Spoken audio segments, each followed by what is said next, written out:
Ya estamos de vuelta, 8:07, 8:07. Sí, en el estudio está con nosotros para comenzar esta nueva hora de actualidad Juan Sutil, empresario, expresidente de la Confederación de la Producción y el Comercio, la CPC. Juan, ¿qué tal?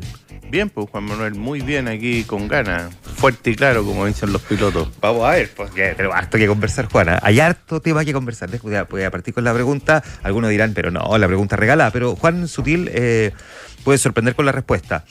La ministra del Interior dijo el día domingo que Chile está mejor que hace 2 años. En la opinión de Juan Sutil, ¿Chile está mejor que hace 2 años? No, no lo comparto.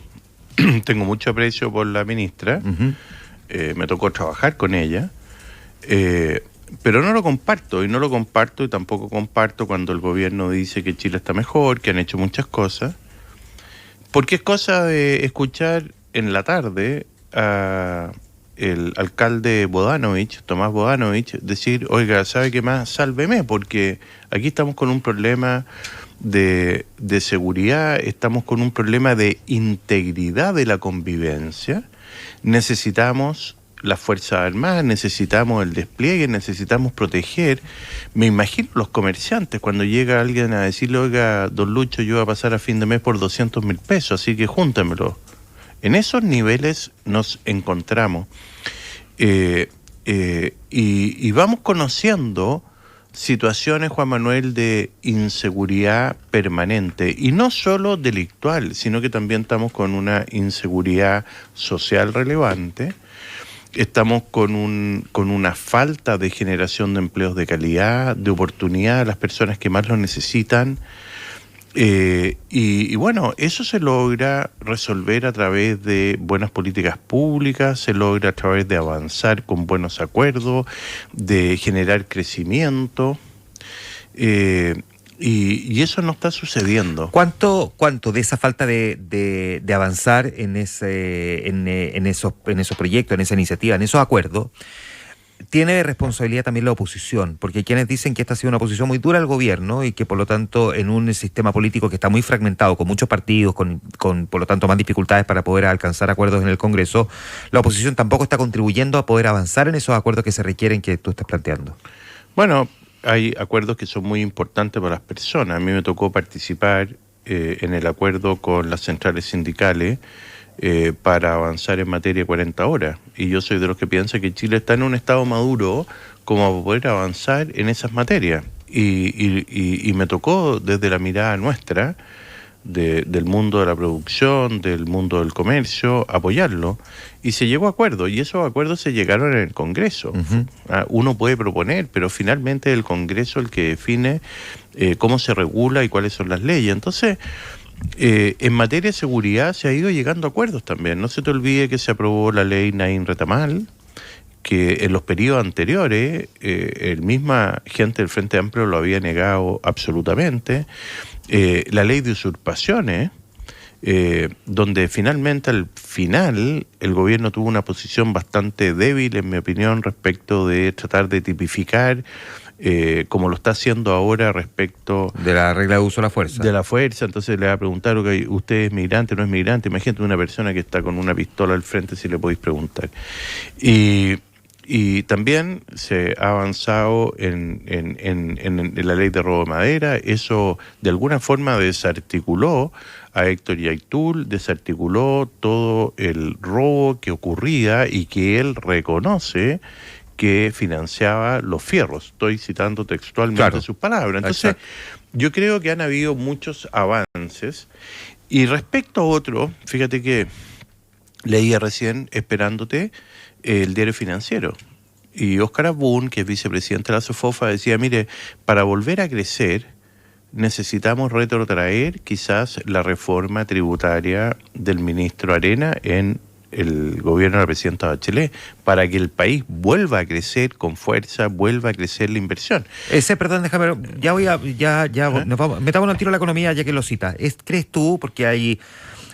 Cuando uno se pregunta en qué momento se jodió la economía chilena, que es como a propósito de en qué momento se jodió el Perú, ¿no? ¿En qué momento se jodió la economía chilena y quiénes coinciden en que la economía chilena se jodió con la reforma Alberto Arenas? ¿Tú crees que es el momento en que la economía chilena entra en este proceso, o veníamos ya de un deterioro y no lo habíamos logrado detectar lo suficientemente claro? Yo creo que pasaron varias cosas en ese gobierno. Se deterioraron varias cosas.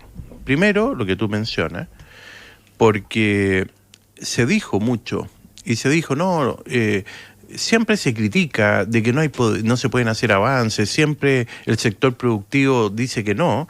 Bueno, y lo dijo el sector productivo, lo dijeron las personas que trabajan, lo dijeron los economistas, que era una mala reforma. Y básicamente, por una razón muy simple, porque lo que ocurría hasta esa fecha es que las empresas podían retroinvertir el total de sus utilidades, y mientras las utilidades no se retiraban, no se tributaban, y eso era un gran fondo de ahorro. Y ese ahorro estaba a disposición del país, y yo muchas veces lo he dicho, oye, si las empresas siguen creciendo y el ahorro está ahí, siguen tributando porque tienen que seguir pagando el 27%, tienen que seguir pagando el impuesto al trabajo, las imposiciones de los trabajadores, y eso permite la confianza de seguir avanzando. Yo diría que eso es uno de los factores fundamentales. Y finalmente, también esa reforma nos dejó en algunos aspectos en materias no competitivas. Y ahí mismo... Ahora, el proyecto de reforma del gobierno, pacto tributario, como lo queramos llamar ahora, sí plantea correcciones a la reforma de Alberto Arenas, o sea, sí las tiene incorporadas. Hay algunas cosas que sí, Juan Manuel, a mí me tocó en su minuto estudiarlo bien. Hoy día estoy totalmente fuera y no me corresponde, pero uno sigue con atención la prensa y la discusión de la prensa, y ahí tú te das cuenta que hay como que el gobierno vuelve a presentar una serie de materias que no son correctamente adecuadas, porque, y me quiero detener en un punto. A ver. Cuando el gobierno, a través del ministro Marcel, a un grupo de economistas que lo preside Manuel Marfán, le pide que por favor haga una propuesta, y eso evacúa una respuesta que dice, señores, preocupémonos del crecimiento, no es el momento de grabar, es el momento de crecer, el momento de generar desarrollo, empleo, etcétera, etcétera, dadas las circunstancias que está el país. Bueno, yo digo, chuta, ahí estamos haciendo un trabajo serio, correcto, y finalmente se desestima y se insiste en aplicar ciertos grados de impuestos. Entonces yo digo, chuta, me cuesta entender para dónde vamos a transitar, entendiendo, Juan Manuel, que el 80% de la recaudación fiscal histórica de este país depende del crecimiento del país. Entonces, ahí es donde tú vas viendo que muchas veces no se condice la realidad y la mirada de futuro con las propuestas del presente. Ya, ahora, solo para cerrar este punto, hay sí algunas cosas que sí se han destacado respecto de la gestión económica, como por ejemplo el control del gasto, especialmente el primer año. Y sin duda, y en eso... el control del gasto, cuando se trata de un gobierno de izquierda, mira, es un desafío probablemente mayor, porque hay una tentación mayor probablemente a gastar también. Yo creo que eso es una cosa muy destacable, porque uno tiene que destacar las cosas positivas. El ministro Marcel, si uno lo tuviera que interpretar, yo creo que él tiene claro que un gobierno de izquierda, porque este no es un gobierno de centro-izquierda, este es un gobierno de izquierda, fracasa rápidamente si se produce un desequilibrio fiscal. Y yo creo que él ha logrado mantener aquello en orden. Y ha sido en eso muy riguroso. Y yo lo celebro porque eso también da estabilidad al país y de alguna manera también le da seriedad al país. Sin embargo, eso no es suficiente para generar las condiciones de confianza que permite que los agentes económicos actúen. Y te voy a poner un ejemplo. Tú no necesitas ni empresas mobiliarias ni necesitas constructores. Tú lo que necesitas son personas que estén dispuestas a invertir porque tienen confianza en su trabajo, porque tienen confianza en su futuro y pueden aspirar a cambiarse a un mejor departamento. Por lo tanto, eso genera que hayan empresas que lo puedan construir. Entonces, lo que tú necesitas es una confianza que es más allá que el mundo empresarial. Es una confianza que esté en la sociedad en su conjunto, en el futuro del país. Y lo que no estamos viendo es confianza, pienso yo, en el futuro. Ahora, ¿Cuánto podría haber, Juan, de un cierto prejuicio ideológico también del mundo empresarial hacia el presidente Boric? O de profecía autocumplida. Viene un sector de izquierda, no de centro izquierda, a gobernar por primera vez y por lo tanto se parapetan desde una posición y se quedaron ahí. ¿Cuánto también de eso podría estar contribuyendo, digamos, a este mal escenario que estamos viviendo? Bueno, la gente de trabajo es gente que siempre mira para adelante, es gente que es positiva, que no es rencorosa. Y yo diría una cosa distinta a la respuesta. Yo diría, oye, ¿por qué no hacemos un examen de cómo se han dado estas cosas? Y resulta que el discurso previo a asumir el gobierno era un discurso contra el sector productivo, contra la empresa, contra la institucionalidad del país, contra el Banco Central, contra muchas cosas, contra Carabineros de Chile. Ahora, todo ese discurso ha venido mutando, digamos, y de forma bien importante. Entonces, dicho esto, eso venía también con un proyecto refundacional que hoy día fracasó porque ese proyecto no funciona. Venía también con actitudes tan evidentes como en el cambio de mando dejar al sector productivo afuera, a los gremios productivos, empresariales afuera, y esto se empezó a generar una interacción muchísimo tiempo después. Ahora, yo la tuve porque tenía cercanía, pero el mundo empresarial no lo tuvo porque el gobierno, de alguna forma, y especialmente la juventud del gobierno, porque para mí hay dos gobiernos, ¿no? Uno que es lo que representa, por ejemplo, el ministro Marcel, la ministra Toá. La concertación. Evidente. Y hay otro que representa esta juventud que consideraba que lo que había que hacer no estaba la sociedad civil, si lo quieres poner así, o el mundo del trabajo, o el mundo de la empresa, convocado a ser parte, digamos, creo yo. Conversamos con Juan Sutil. Juan, corrígeme si estoy en lo correcto, pero tu papá y el papá de Sebastián Piñera tenían una cercanía. Sí, don Pepe. Don Pepe. No necesariamente solo por esa amistad, digamos, tú y el expresidente Piñera eran cercanos, pero sí se generó un acercamiento importante, especialmente después de las gestiones que tú hiciste para poder traer ventiladores mecánicos cuando se estaba empezando a declarar la pandemia del COVID en el mundo, y donde ahí hubo, digamos, una mayor, si se quiere, sintonía entre tú y el presidente Piñera, y entiendo que a partir de ahí se generó un vínculo de bastante más cercanía. Entonces me atrevo a preguntarte esto, habiendo pasado un poquito más de un mes de la muerte del exmandatario, ¿qué crees que perdió Chile con la partida del presidente Piñera? Y esa partida inesperada, ¿no? Porque días antes habíamos visto al presidente Lago anunciar su retiro de la vía pública. En sí mismo es una pérdida, ¿no? De tener un expresidente que ya no es gravitante en la opinión política, pero de golpe se pierde a otro presidente también. ¿Qué crees que perdió Chile con la partida de Piñera? Bueno, yo creo que se produce bastante orfandad, no solo con la partida del presidente Piñera, sino que también con la partida del presidente Lago. Y voy a explicar por qué. En el caso del presidente Piñera, el presidente Piñera era un hombre hacedor, era un hombre que además tuvo la capacidad de convocar. Y tuvo la capacidad de convocar y llegar 2 veces a ser gobierno. Y como decía mi papá, eso significa en política barrer para adentro, claro, sumar gente, no barrer para afuera. Y yo creo que eso es muy valioso. Y además el presidente tenía una convicción muy grande de que lo que había que hacer y la motivación que uno debiera tener, y especialmente él, era precisamente por cambiarle la vida a las personas que más lo necesitaban, por un país más justo, por un país que se desarrollara, por un país que creciera. Y él tenía la convicción que eso era posible.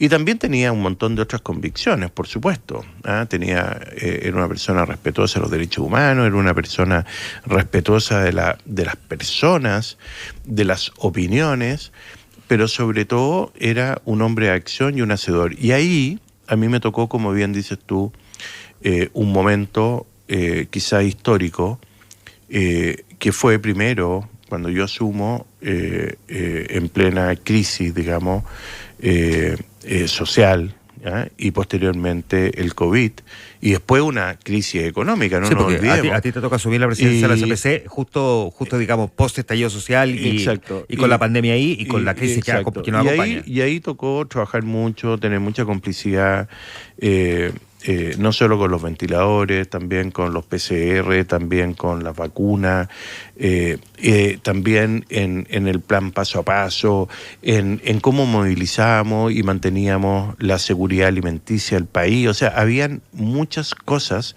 que eran importantes, porque tú tenías que proteger la salud de las personas, pero por otro lado yo necesitaba que Juan Manuel Astorga tuviera sus tomates, que tuviera sus papas, que tuviera su trigo, a través de la harina y el pan.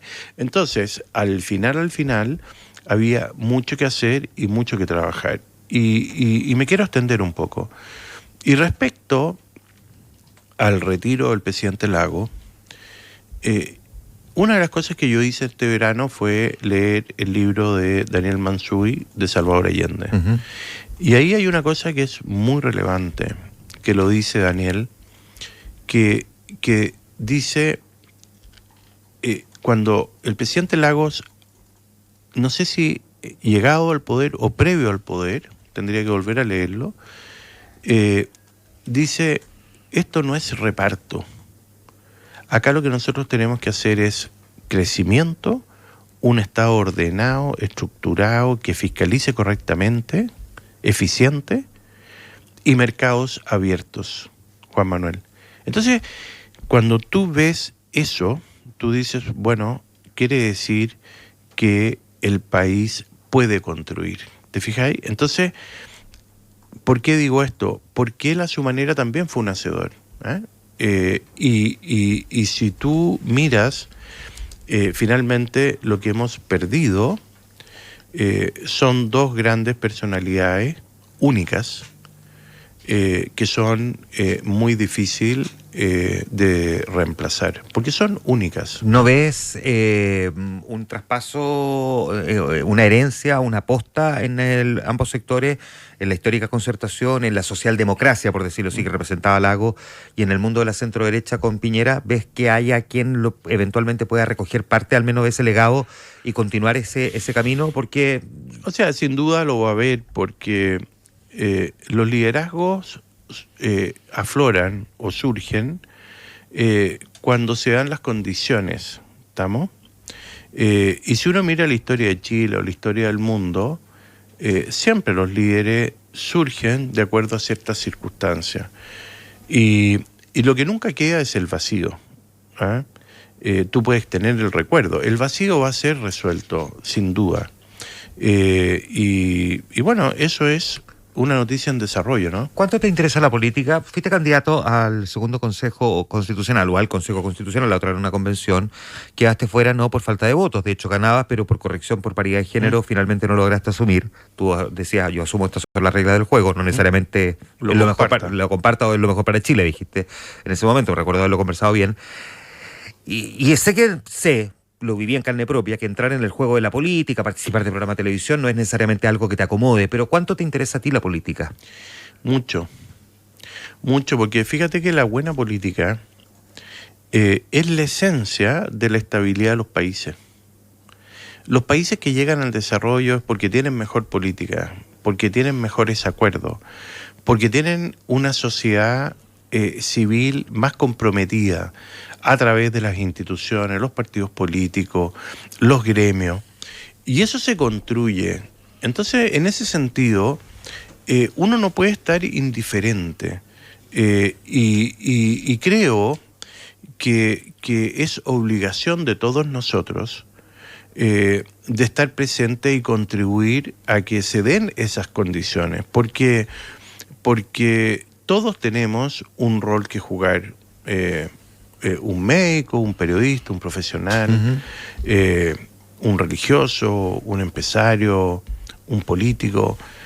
Al final todos, Juan Manuel, componemos una sociedad y todos tenemos que tener el compromiso con ella. Ahora, que te interese la política significa que eventualmente evaluarías, no necesariamente ser candidato a algo, pero si te convocaran a un gobierno de centro-derecha, entiendo, participar activamente en un rol más político? ¿Es algo que estudiarías, al menos lo evaluarías?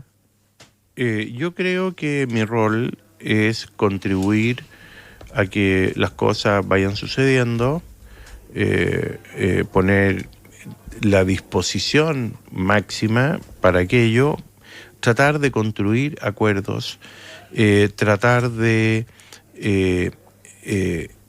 promover que las cosas vayan cuajando, Uh-huh. a través de que eso suceda con los centros de estudio, con los partidos políticos, con los gremios, con la sociedad civil.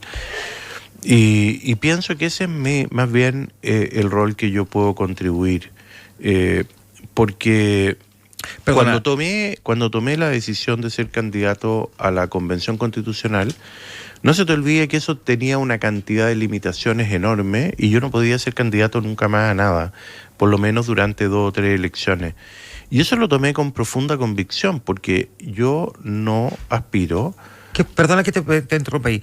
¿Qué fue lo que te provocó? Porque en alguna parte sé que o lo conversamos o lo leí. Bueno, yo, porque aquí alguien me pregunta por qué lo tuteo, porque yo no voy a disfrazar lo obvio. Nosotros nos conocemos hace muchos años, Del colegio. el mismo colegio, no compañeros de colegio, pero el mismo colegio, tenemos un vínculo, por lo tanto no voy a disfrazar lo que nos conocemos hace mucho tiempo, Juan. Pero no recuerdo si lo conversamos o lo leí, pero que una de las cosas que te provocó a ti querer postularte al Consejo Constitucional fue cuando en la convención anterior Elisa Loncón no los quiso recibir y que en el fondo sentiste que, bueno, si este proyecto fracasa y se va a volver sobre un proyecto constitucional, yo quiero aquí dar un paso adelante y tratar de tomar el toro por las astas y ser protagónico para no repetir los errores de la convención anterior. ¿Fue esa la razón? Mira, esa en parte... Quizás lo simboliza el hecho que Elisa Loncón no nos quiso recibir, finalmente nos recibió y fuimos a todas las comisiones y luchamos para que la sociedad civil pudiera participar. Acuérdate que fuimos vetados. Y no estoy hablando de los empresarios, fueron vetados los agricultores, fueron vetados los creídos religiosos, fueron vetados todos. Entonces, eso se logró y hubo ahí participación, sin embargo... sin ningún logro, porque al final la convención hizo lo que quiso y finalmente hizo una propuesta tan mala que el 62% de los chilenos la rechazó. Pero yo dije ahí una cosa pública, dije, nosotros tenemos que, y yo adherí al lema de que teníamos que tener una buena constitución. Sí. Entonces me pareció que yo tenía que cumplir con mi palabra cuando trabajé por el rechazo como cualquier ciudadano, de decir, oye, hay que hacer una buena constitución y yo tengo mis razones y dije, bueno, yo tengo que cumplir con todos los que nos sumamos en esta causa y fui a la elección y me parece que era fundamental haberlo hecho y lamento no haber estado ahí. En ese compromiso por tener una mejor política, si a Juan lo convocan a trabajar estratégicamente o asesorando o generando estos puntos de unión y entendimiento en las campañas municipales o en una eventual candidatura de Evelyn Matei, ¿asumiría ese rol de ese articulador? O sea, yo pienso que lo que tiene que hacer la oposición, desde amarillos, demócratas, Chile Vamos, republicano, o dicho de otra forma, desde la derecha de la centroizquierda hasta la izquierda de la derecha conservadora, porque quiero hacer un paréntesis, en Chile no existe la extrema derecha. No. ¿Ah? No existe. No. ¿Ah? Sí, el Partido Republicano es una derecha conservadora, digamos. Conservadora, no sí, derecha, existe la extrema izquierda, que es distinto. Entonces uno dice, bueno, si se logra aquello, y podemos avanzar, sin duda puede haber un buen proyecto país, ¿no es cierto? Y yo creo que eso es lo que nosotros debiéramos aspirar a lograr. Y pienso que ese proyecto lo que puede lograr es un sueño de cómo queremos ver el Chile del futuro. Así como cuando se recuperó la democracia, también hubo un sueño, hubieron acuerdos, el país se transformó para bien, creció como nunca en la historia. Pasamos de 72% de pobreza a menos del 10%. Pasamos a un país con carreteras, pasamos a un país con puertos, pasamos a un país donde existió la movilidad social, donde esa gente hoy día quiere recuperar aquello.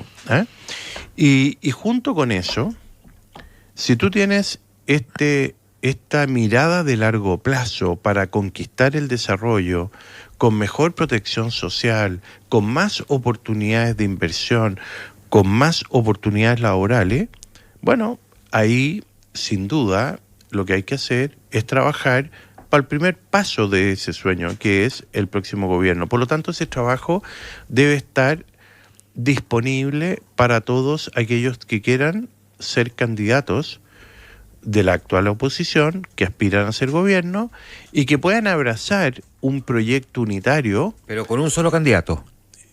Bueno, ese candidato o esa candidata puede, como todas las cosas, surgir por aclamación, puede surgir por una primaria que lo defina. No, claro, pero ¿qué pasa si a primera vuelta llegan un candidato republicano y una candidata de Chile Vamos? Estoy pensando en José Antonio Cast y Evelyn Matei eventualmente. Bueno, yo creo que hay que construir ciertos acuerdos que permita apoyos mutuos después. O sea, y quiero destacar una cosa, Juan Manuel, que es muy importante. Republicano hoy día es algo distinto a como fue. Uh-huh. Porque si tú miras los sectores quizás más duros de ahí, como Johannes Kaiser, o la Vanessa, o la Tere Marinovich, o la Gloria Navellán, o el Rojo Edward, y te puedo nombrar varios, ellos ya se retiraron. Entonces, yo siento que en ese sentido puede haber mucho más moderación, mucho más pragmatismo. Y eso no significa que uno deje de tener convicciones. Uno tiene siempre convicciones, pero también tiene que tener sentido en la realidad. Entonces, yo creo que hoy día las condiciones, y quiero volver a la pregunta del presidente Piñera, yo creo que el gran legado o el gran llenado de cancha, si lo quieres ver así, es que el presidente Piñera dejó claramente el legado de que es posible construir grandes acuerdos y que también es posible hacer grandes cambios sociales como los que hizo. Y te voy a mencionar varios. Pilar Solidario, PGU, matrimonio igualitario, y suma y sigue. Y hubieron cambios realmente que permitieron avanzar en la sociedad. Postnatal de 6 meses, el horario de las empleadas domésticas. Entonces uno dice, bueno, chuta, pueden haber avances sociales pensando en que en aspectos económicos perfectamente tú tienes la necesidad y la convicción de que el país tiene que desarrollarse, crecer y llegar al desarrollo. Se nos va el tiempo, pero una última pregunta. ¿Te parece que Evelyn Matei es la mejor carta que tiene Chile Vamos para la elección presidencial y tiene posibilidades de ganar la próxima elección presidencial? Yo pienso que sí, porque además cuando tú miras las encuestas, ella tiene sobre 30% de aceptación, tiene, no sé, sobre 90% de conocimiento. Tiene una cosa que es muy importante, que tiene un gran apoyo de las mujeres, que no lo tiene José Antonio, y quedó demostrado en el en contra y quedó en la primera incursión presidencial anterior. Perfecto. Entonces yo creo que ella se ha ido perfilando para bien, pero creo que eso lo tiene que finalmente contestar otras personas, no yo, que son los partidos políticos, el mundo de la política. Juan Sutil conversando esta mañana con nosotros. Juan, muchas gracias por estar aquí. El miércoles de la próxima semana a las 7 de la tarde, a propósito, en el Colegio del Verbo Divino hay un homenaje a Sebastián Piñera, donde van a participar ex compañeros de colegio, amigos de la política, los amigos de la vida, todos que además fueron en algún momento alumnos del colegio, así que va a estar bien bonito esa actividad que se va a realizar el miércoles de la próxima semana. Así es. Juan Sutil. Bien, pues muchas gracias. Que esté muy bien. 8:36. Nos vamos a ir a la pausa.